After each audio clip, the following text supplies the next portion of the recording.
नमस्कार दोस्तों, स्वागत है आप सभी का हमारे चैनल पौराणिक लोक पर। चक्रधारी विष्णु की लीला है महान, देते हैं अपने भक्तों को खुशियों का वरदान। राधे राधे। हरे कृष्णा प्रिय मित्रों, आप सभी को पूर्णिमा व्रत की हार्दिक शुभकामनाएं। माता लक्ष्मी और श्री हरि विष्णु के चरण कमलों का ध्यान करते हुए पूर्णिमा तिथि पर सुनते हैं श्री सत्यनारायण भगवान की पुण्य फलदायी कथा। हिंदू धर्मावलंबियों के बीच सबसे प्रतिष्ठित व्रत कथा के रूप में भगवान विष्णु के सत्य स्वरूप की सत्यनारायण व्रत कथा है। सत्य को नारायण यानी कि विष्णु जी के रूप में पूजना ही सत्यनारायण भगवान की पूजा है। इसका दूसरा अर्थ यह भी है कि संसार में एकमात्र भगवान नारायण ही सत्य हैं, बाकी सब मोहमाया है। धरती लोक पर भगवान श्री हरि विष्णु की पूजा कई रूपों में की जाती है, परंतु इन सभी रूपों में भगवान का सत्यनारायण स्वरूप सबसे ज्यादा पवित्र माना जाता है। सत्यनारायण व्रत कथा के मूल पाठ में लगभग 170 श्लोक उपलब्ध है, जो कि 5 अध्यायों में बंटे हुए हैं। तो मित्रों, हम आपको 5 अध्यायों की कथा विस्तार पूर्वक सुनाते हैं। तो पहले अध्याय की कथा इस प्रकार शुरू होती है। एक समय की बात है, निमिषारण्य तीर्थ में शौनिकादि ऋषि और अन्य ऋषियों ने श्री सूत जी से पूछा, हे प्रभु, इस कलयुग में वेद विद्या रहित मनुष्यों को प्रभु कृपा किस प्रकार मिल सकती है तथा उनका उद्धार कैसे होगा? हे मुनि श्रेष्ठ, कोई ऐसा पूजन, कोई ऐसा व्रत बताइए जिससे थोड़े समय में ही मनुष्यों को पुण्य और मनवांछित फल भी मिल जाए। इस प्रकार की कथा सुनने की हम इच्छा रखते हैं। सर्व शास्त्रों के ज्ञाता श्री सूत जी बोले, हे वैष्णवों, आप सभी ने प्राणियों के हित की बात पूछी है, इसलिए मैं एक ऐसे श्रेष्ठ व्रत के बारे में आप लोगों को अवश्य ही बताऊंगा, जिसे स्वयं नारद जी ने प्रभु श्री नारायण जी से पूछा था। आप सब इस अनंत सुख देने वाले व्रत का महात्म्य ध्यान पूर्वक सुनिए। एक समय की बात है, योगीराज नारद जी सर्व प्राणियों के हित की इच्छा रखते हुए अनेकों लोकों में घूमते हुए मृत्युलोक में आ पहुंचे। यहाँ उन्होंने अनेक योनियों में जन्मे सभी मनुष्यों को अपने कर्मों द्वारा अनेकों दुखों से पीड़ित देखा। उनका दुख देख नारद जी सोचने लगे कि ऐसा कौन सा यत्न किया जाए जिसके करने से निश्चित रूप से मानव के सभी दुखों का अंत हो जाए। इसी विचार पर मंथन करते हुए वह विष्णुलोक में पहुंचे। वहां वह देवों के ईश श्री नारायण की स्तुति करने लगे, जिनके हाथों में शंख, चक्र, गदा और पद्म थे और गले में वरमाला पहने हुए थे। स्तुति करते हुए नारद जी बोले, हे भगवान, आप अनंत शक्ति से संपन्न हैं। आपका आदि तथा अंत नहीं है। निर्गुण स्वरूप सृष्टि के पालन करता आप भक्तों के दुख को दूर करने वाले हैं। आपको मेरा नमन है। नारद जी की स्तुति सुनकर विष्णु भगवान बोले, हे मुनिश्रेष्ठ, आपके मन में क्या बात है? आप किस कार्य के लिए पधारे हैं? उसे निसंकोच होकर कहो। इस पर नारद मुनि बोले, हे प्रभु, मृत्युलोक में अनेक योनियों में जन्मे मनुष्य अपने कर्मों के द्वारा अनेकों दुख से दुखी हो रहे हैं। हे नाथ, आप मुझ पर दया करते हैं तो बताइए कि मनुष्य थोड़े प्रयास से ही अपने दुखों से कैसे छुटकारा पा सकते हैं? श्रीहरि बोले, हे नारद, मनुष्यों की भलाई के लिए तुमने बहुत अच्छी बात पूछी है, जिसके करने से मनुष्य मोह माया से छूट जाता है। वह बात मैं कहता हूं, ध्यान पूर्वक सुनो। यह स्वर्ग लोक व मृत्युलोक दोनों में एक दुर्लभ उत्तम व्रत है जो पुण्य देने वाला है। आज प्रेमवश होकर मैं उसे तुमसे कहता हूं। मेरे स्वरूप श्री सत्यनारायण भगवान का यह व्रत अच्छी तरह विधान पूर्वक करके मनुष्य धरती लोक में सुख भोग कर अंत समय में मोक्ष को प्राप्त करता है। श्रीहरि के वचन सुन नारद जी बोले कि उस व्रत का फल क्या है और उसका विधान क्या है? यह व्रत किसने किया था? सभी कुछ विस्तार से बताएं। नारद जी की बात सुनकर श्रीहरि बोले, दुख व शोक को दूर करने वाला यह व्रत सभी स्थानों पर विजय दिलाने वाला है। मानव को भक्ति व श्रद्धा के साथ शाम के समय श्री सत्यनारायण की पूजा धर्म परायण होकर ब्राह्मणों व बंधुओं के साथ करनी चाहिए। भक्ति भाव से ही नैवेद्य, केले का फल, घी, दूध और गेहूं का आटा सवाया लें। गेहूं के स्थान पर साठी का आटा, शक्कर तथा गुड़ लेकर वह सभी भक्षण योग्य पदार्थों को मिलाकर भगवान का भोग लगाएं। इस तरह से सत्यनारायण भगवान का यह व्रत करने पर मनुष्य की सारी इच्छाएं निश्चित रूप से पूरी होती हैं। इस कली काल अर्थात कलियुग में मृत्युलोक में मोक्ष का यही एक सरल उपाय बताया गया है। मित्रों, श्री सत्यनारायण कथा का प्रारंभ भगवान विष्णु और नारद जी के वार्तालाप से होते हुए श्रीहरि के सत्यनारायण व्रत एवं पूजन की विधि के वर्णन के साथ राजा उल्कामुख, गरीब लकड़हारा, निर्धन ब्राह्मण, साधु वैश्य, लीलावती, कलावती, धनवान व्यवसायी, राजा तुंगध्वज एवं गोपगणों की कथा तक है। सूत जी बोले, हे ऋषियों, जिसने पहले समय में इस व्रत को किया था उसका इतिहास मैं कहता हूं, आप ध्यान पूर्वक सुनो। रमणीय काशी नामक नगर में कोई अत्यंत निर्धन ब्राह्मण रहता था। भूख और प्यास से व्याकुल होकर वह प्रतिदिन पृथ्वी पर भटकता रहता था। भगवान ने उस दुखी को देखकर वृद्ध का रूप धारण करके उस द्विज से आदर पूर्वक पूछा, हे निर्धन ब्राह्मण, प्रतिदिन अत्यंत दुखी होकर तुम किस लिए पृथ्वी पर भ्रमण करते रहते हो? हे द्विजश्रेष्ठ, यह सब बतलाओ, मैं सुनना चाहता हूं। वो बोला, हे प्रभु, मैं अत्यंत दरिद्र हूं और भिक्षा के लिए ही पृथ्वी पर घूमा करता हूं। यदि मेरी इस दरिद्रता को दूर करने का आप कोई उपाय जानते हो तो कृपा पूर्वक बतलाइए। विष्णु रूपी वृद्ध बोला, हे मानव, सत्यनारायण भगवान अनन्य फल को देने वाले हैं। तुम उनका व्रत करो, जिसे करने से मनुष्य सभी दुखों से मुक्त हो जाता है। व्रत के विधान को कहकर वृद्ध रूपी भगवान विष्णु वहीं पर अंतर्धान हो गए। ब्राह्मण मन ही मन सोचने लगा कि जिस व्रत को वृद्ध ब्राह्मण करने को कह गया है, मैं उसे जरूर करूंगा। यह निश्चय करने के बाद उसे रात में नींद नहीं आई। वह सवेरे उठकर सत्यनारायण भगवान के व्रत का निश्चय कर भिक्षा के लिए चला गया। उस दिन निर्धन ब्राह्मण को भिक्षा में बहुत धन मिला, जिससे उसने बंधु बांधवों के साथ मिलकर श्री सत्यनारायण भगवान का व्रत संपन्न किया। भगवान सत्यनारायण का व्रत संपन्न करने के बाद वह निर्धन ब्राह्मण सभी दुखों से छूट गया और अनेक प्रकार की संपत्तियों से युक्त हो गया। उसी समय से यह ब्राह्मण हर माह इस व्रत को करने लगा। इस तरह से सत्यनारायण भगवान के व्रत को जो मनुष्य करेगा वह सभी प्रकार के दुखों से मुक्ति प्राप्त करता है और धन धान्य से परिपूर्ण होता है। जो मनुष्य इस व्रत को करेगा वह भी सभी दुखों से अवश्य ही मुक्त हो जाएगा। सूत जी बोले कि इस तरह से नारद जी से श्री हरि विष्णु जी का कहा हुआ श्री सत्यनारायण व्रत को मैंने तुमसे कहा। हे विप्रो, मैं अब और क्या कहूं? सभी ऋषिगण बोले, हे मुनिवर, संसार में उस विप्र से सुनकर और किस किस ने इस व्रत को किया, हम सब इस कथा को आगे सुनना चाहते हैं। सूत जी बोले, हे मुनियों, अगर आपकी यही इच्छा है तो जिस जिसने इस व्रत को किया है मैं आपसे कहता हूं। आगे की कथा अनुसार एक समय वही विप्र धन व ऐश्वर्य के अनुसार अपने बंधु बांधवों के साथ इस व्रत को करने को तैयार हुआ। उसी समय एक लकड़ी बेचने वाला बूढ़ा आदमी आया और लकड़ियां बाहर रखकर अंदर ब्राह्मण के घर में गया। प्यास से दुखी वह लकड़हारा उनको व्रत करते देख विप्र को नमस्कार कर पूछने लगा कि आप यह क्या कर रहे हैं? तो उन्होंने बताया कि मैं श्री सत्यनारायण जी का व्रत कर रहा हूं। लकड़हारा बोला, इस व्रत को करने से क्या फल मिलेगा?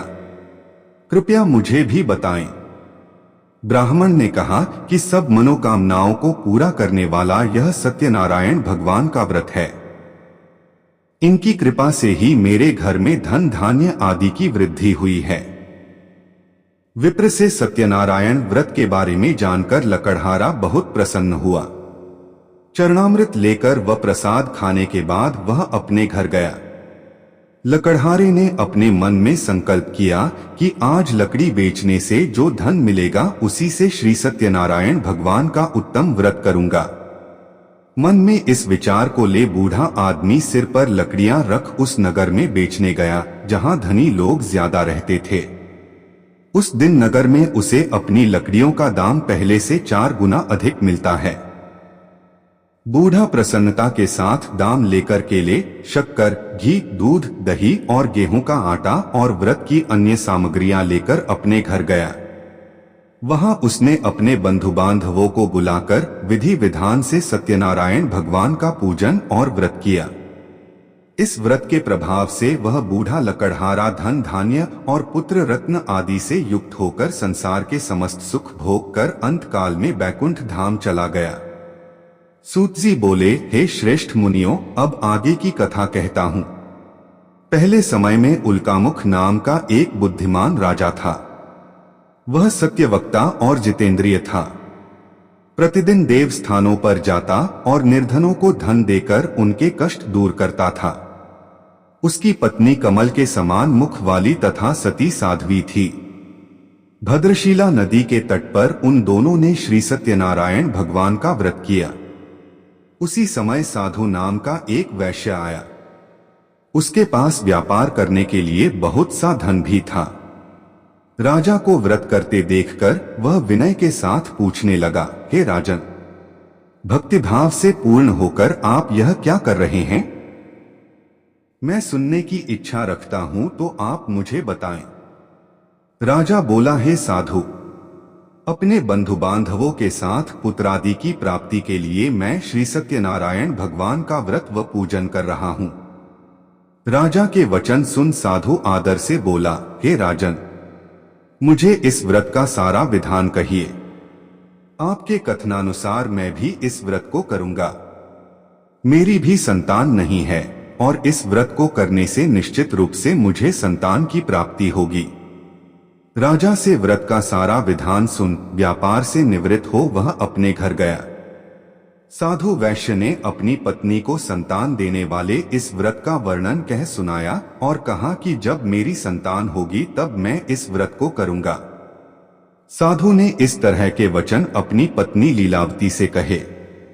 एक दिन लीलावती पति के साथ आनंदित हो सांसारिक धर्म में प्रवृत्त होकर सत्यनारायण भगवान की कृपा से गर्भवती हो गई। 10वें महीने में उसके गर्भ से एक सुंदर कन्या ने जन्म लिया। दिनों दिन वह ऐसे बढ़ने लगी जैसे कि शुक्ल पक्ष का चंद्रमा बढ़ता है। माता पिता ने अपनी कन्या का नाम कलावती रखा। एक दिन लीलावती ने मीठे शब्दों में अपने पति को याद दिलाया कि आपने सत्यनारायण भगवान के जिस व्रत को करने का संकल्प किया था उसे करने का समय आ गया है। आप इस व्रत को करिए। साधु बोला कि हे प्रिय, इस व्रत को मैं उसके विवाह पर करूंगा। इस प्रकार अपनी पत्नी को आश्वासन देकर वह नगर को चला गया। कलावती पिता के घर में रह वृद्धि को प्राप्त हो गई। साधु ने एक बार नगर में अपनी कन्या को सखियों के साथ देखा तो तुरंत ही दूत को बुलाया और कहा कि मेरी कन्या के योग्य वर देख कर आओ। साधु की बात सुनकर दूत कंचन नगर में पहुंचा और वहां देखभाल कर लड़की के सुयोग्य वाणिक पुत्र को ले आया। सुयोग्य लड़के को देख साधु ने बंधु बांधवों को बुलाकर अपनी पुत्री का विवाह कर दिया। लेकिन दुर्भाग्य की बात ये कि साधु ने अभी भी श्री सत्यनारायण भगवान का व्रत नहीं किया। इस पर श्री भगवान क्रोधित हो गए और श्राप दिया कि साधु को अत्यधिक दुख मिले। अपने कार्य में कुशल साधु बनिया जमाई को लेकर समुद्र के पास स्थित होकर रत्नासारपुर नगर में गया। वहां जाकर दामाद ससुर दोनों मिलकर चंद्रकेतु राजा के नगर में व्यापार करने लगे। एक दिन भगवान सत्यनारायण की माया से एक चोर राजा का धन चुराकर भाग रहा था। उसने राजा के सिपाहियों को अपना पीछा करते देख चुराया हुआ धन वहां रख दिया जहां साधु अपने जमाई के साथ ठहरा हुआ था। राजा के सिपाहियों ने साधु वैश्य के पास राजा का धन पड़ा देखा तो वह ससुर जमाई दोनों को बांधकर प्रसन्नता से राजा के पास ले गए और कहा कि उन दोनों चोरों हम पकड़ लाए हैं, आप आगे की कार्यवाही की आज्ञा दें। राजा की आज्ञा से उन दोनों को कठिन कारावास में डाल दिया गया और उनका सारा धन भी उनसे छीन लिया गया। श्री सत्यनारायण भगवान से श्राप से साधु की पत्नी भी बहुत दुखी हुई। घर में जो धन रखा था उसे चोर चुरा ले गए। शारीरिक तथा मानसिक पीड़ा व भूख प्यास से अति दुखी हो अन्न की चिंता में कलावती के ब्राह्मण के घर गई। वहां उसने श्री सत्यनारायण भगवान का व्रत होते देखा, फिर कथा भी सुनी, वह प्रसाद ग्रहण कर वह रात को घर वापस आई। माता के कलावती से पूछा कि हे पुत्री, अब तक तुम कहाँ थी? तेरे मन में क्या है? कलावती ने अपनी माता से कहा, हे माता, मैंने एक ब्राह्मण के घर में श्री सत्यनारायण भगवान का व्रत देखा है। कन्या के वचन सुन लीलावती भगवान के पूजन की तैयारी करने लगी। लीलावती ने परिवार व बंधुओं सहित सत्यनारायण भगवान का पूजन किया और उनसे वर मांगा कि मेरे पति तथा जमाई शीघ्र घर आ जाएं। साथ ही यह भी प्रार्थना की कि हम सबका अपराध क्षमा करें।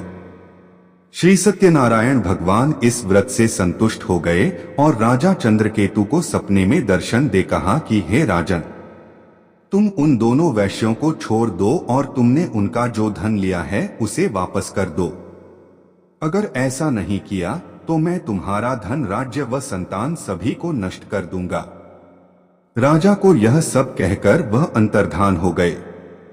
प्रातः काल सभा में राजा ने अपना सपना सुनाया, फिर बोले कि बणिक पुत्रों को कैद से मुक्त कर सभा में लाओ। दोनों ने आते ही राजा को प्रणाम किया। राजा मीठी वाणी में बोला, हे महानुभावों, भाग्यवश सा कठिन दुख तुम्हें प्राप्त हुआ है, लेकिन अब तुम्हें कोई भय नहीं है। सा कह राजा ने उन दोनों को नए वस्त्राभूषण भी पहनाए और जितना धन उनका लिया था उससे दुगुना धन वापस कर दिया। दोनों वैश्य अपने घर को चल दिए। वैश्य ने मंगलाचार कर अपनी यात्रा आरंभ की और अपने नगर की ओर चल दिए। उनके थोड़ी दूर जाने पर एक दंडी वेशधारी श्री सत्यनारायण ने उनसे पूछा, हे साधु, तेरी नाव में क्या है? अभिवाणी वणिक हंसता हुआ बोला, हे दंडी, आप क्यों पूछते हो? क्या धन लेने की इच्छा है? मेरी नाव में तो बेल व पत्ते भरे हुए हैं। वैश्य के कठोर वचन सुन भगवान बोले, तुम्हारा वचन सत्य हो। दंडी ऐसे वचन कह वहां से दूर चले गए। कुछ दूर जाकर समुद्र के किनारे बैठ गए। दंडी के जाने के बाद साधु वैश्य ने नित्य क्रिया के पश्चात नाव को ऊंची उठते देखकर अचंभा माना और नाव में बेलपत्ते आदि देख वह मूर्छित हो जमीन पर गिर पड़ा। मूर्छा खुलने पर वह अत्यंत शोक में डूब गया। तब उसका दामाद बोला कि आप शोक ना मनाएं, यह दंडी का शाप है, इसलिए हमें उनकी शरण में जाना चाहिए, तभी हमारी मनोकामना पूरी होगी। दामाद की बात सुनकर वह दंडी के पास पहुंचा और अत्यंत भक्तिभाव नमस्कार करके बोला, मैंने आपसे जो जो असत्य वचन कहे थे उनके लिए मुझे क्षमा दें। ऐसा कहकर महान शोकातुर हो रोने लगा। तब दंडी भगवान बोले, हे वणिक पुत्र, मेरी आज्ञा से बार बार तुम्हें दुख प्राप्त हुआ है। तू मेरी पूजा से विमुख हुआ।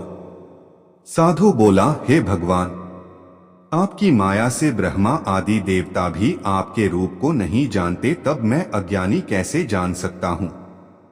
आप प्रसन्न होइए, अब मैं सामर्थ्य के अनुसार आपकी पूजा करूंगा। मेरी रक्षा करो और पहले के समान नौका में धन भर दो। साधु वैश्य के भक्तिपूर्वक वचन सुनकर भगवान प्रसन्न हो गए और उसकी इच्छानुसार वरदान देकर अंतर्धान हो गए। ससुर जमाई जब नाव पर आए तो नाव धन से भरी हुई थी। फिर वहीं अपने अन्य साथियों के साथ सत्यनारायण भगवान का पूजन कर अपने नगर को चल दिए। जब नगर के नजदीक पहुंचे तो दूत को घर पर खबर करने के लिए भेज दिया। दूत साधु की पत्नी को प्रणाम कर कहता है कि मालिक अपने दामाद सहित नगर के निकट आ गए हैं।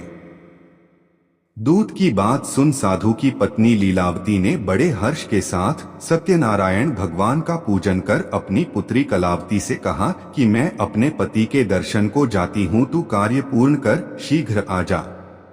माता के से वचन सुन कलावती जल्दी में प्रसाद छोड़ अपने पति के पास चली गई। प्रसाद की अवज्ञा के कारण श्री सत्यनारायण भगवान रुष्ट हो गए और नाव सहित उसके पति को पानी में डुबो दिया। कलावती अपने पति को वहां ना पाकर रोती हुई जमीन पर गिर गई।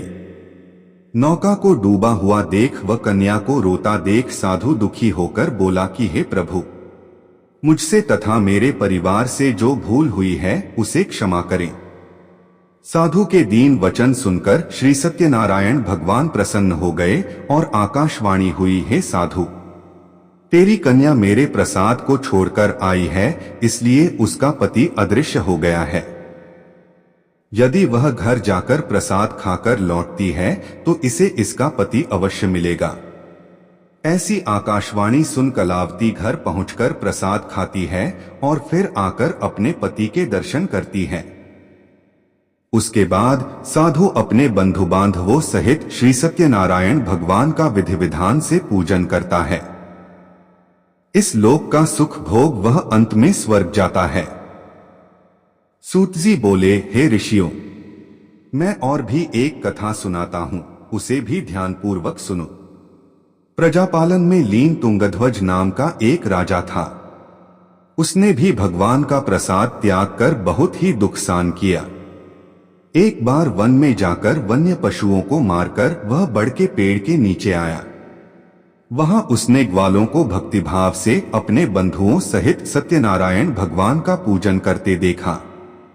अभिमानवश राजा ने उन्हें देखकर भी पूजा स्थान में नहीं गया और ना ही उसने भगवान को नमस्कार किया। ग्वालों ने राजा को प्रसाद दिया, लेकिन उसने वह प्रसाद नहीं खाया और प्रसाद को वहीं छोड़ वह अपने नगर को चला गया।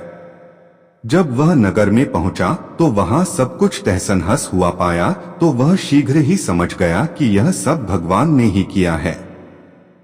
वह दोबारा ग्वालों के पास पहुंचा और विधि पूर्वक पूजा करके प्रसाद खाया तो श्री सत्यनारायण भगवान की कृपा से सब कुछ पहले जैसा हो गया। दीर्घकाल तक सुख भोगने के बाद मरणोपरांत उसे स्वर्गलोक की प्राप्ति हुई। जो मनुष्य परम दुर्लभ इस व्रत को करेगा तो भगवान सत्यनारायण की अनुकंपा से उसे धन धान्य की प्राप्ति होगी। निर्धन धनी हो जाता है और भयमुक्त हो जीवन जीता है। संतानहीन मनुष्य को संतान सुख मिलता है और सारे मनोरथ पूर्ण होने पर मानव अंतकाल में बैकुंठ धाम को जाता है। सूत जी बोले, जिन्होंने पहले इस व्रत को किया है अब उनके दूसरे जन्म की कथा कहता हूँ। वृद्ध शतानंद ब्राह्मण ने सुदामा का जन्म लेकर मोक्ष की प्राप्ति की। लकड़हारे ने अगले जन्म में निषाद बनकर मोक्ष प्राप्त किया। उल्कामुख नाम का राजा दशरथ होकर बैकुंठ को गए। साधु नाम के वैश्य ने मोरध्वज बनकर अपने पुत्र को आरे से चीरकर मोक्ष पाया। महाराजा तुंगध्वज जन्मांतर में स्वयंभुव मनु हुए और भगवत संबंधी संपूर्ण कार्यों का अनुष्ठान करके वैकुंठ लोक को प्राप्त हुए। जो गोपगण थे वे सब जन्मांतर में व्रजमंडल में निवास करने वाले गोप हुए और सभी राक्षसों का संहार करके उन्होंने भी भगवान का शाश्वत धाम गोलोक प्राप्त किया। इस प्रकार श्री स्कंद पुराण के अंतर्गत रेवाखंड में श्री सत्यनारायण व्रत कथा का यह 5वां अध्याय पूर्ण हुआ। तो बोलिए भक्तों, श्रीमन नारायण नारायण हरि हरि, श्रीमन नारायण नारायण हरि हरि।